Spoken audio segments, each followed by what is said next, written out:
This spawn has gotten a few buffs after years of being abandoned, so let's see what it's like now. This is Okolnir. The spawn is an island off Spargon, and you will need to do the Barbarian test in order to access. Once you pass the test, you are able to take a raft in Spargon, but be aware the captains there are drunk and take you to the wrong location sometimes, and if you have a Dvoran ring, they will try to take it in exchange for taking you to the right place.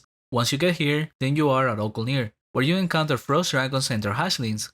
On this video I'm trying something different, and I will be covering it with an EK and RP separately, rather than making two videos. So let's start with the EK first, for which I think you can start at level 130, but if you're doing big pulls it can still get risky, so waiting for 150 is okay too. Keep in mind 2 years ago I made a video where my recommended level was 110, but that was before the first buff the spawn received and the most meaningful one, which was increased monster density. The pools now have 1 to 3 new dragons each, and they do hit pretty hard on big packs, so that's why I'm increasing the level recommended. Additionally, something I pointed out in that video, and unfortunately it still applies now, despite being addressed in the same balancing patch, is the respawn rate. It was increased by 100% and even then it's still slow, to the point you will need most of the island as a solo. The only way around this is your character's strength, so I will start skipping the northeast side of the island past the bridge, as that is the furthest out and it might not be needed for some. Optionally, the southeast also has a long backtrack, so you can try without it first and then pay attention to the amount of dragons per pool after a couple laps.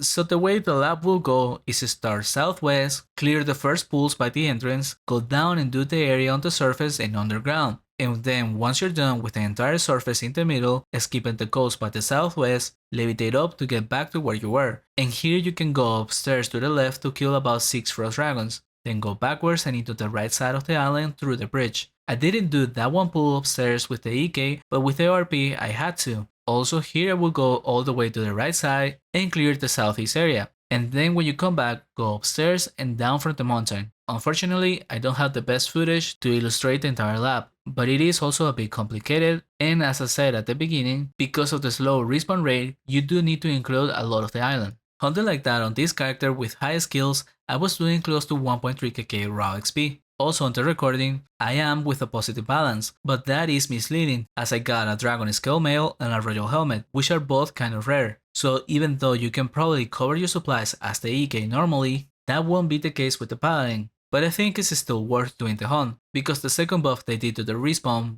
was reducing the probability of the paralyze, making it far easier to kite the frost dragons. Additionally, another more indirect recent buff to a spawn like this is the introduction of minor charms, in particular the Fatal Hole, which will stop them from running away. However, I didn't hunt long enough to unlock it for the test, because honestly, it ended up not being as big of an issue as I expected, unlike my hunt in the Warrens of Tibia where it made a huge impact. I think here it will be just a quality of life rather than a massive boost, but if you do hunt here long enough to unlock them, you should use it and please share in the comments the changes. Anyhow, bring a pick or a tool so that you can include the secret pool on the southeast side, which has 5 frost dragons.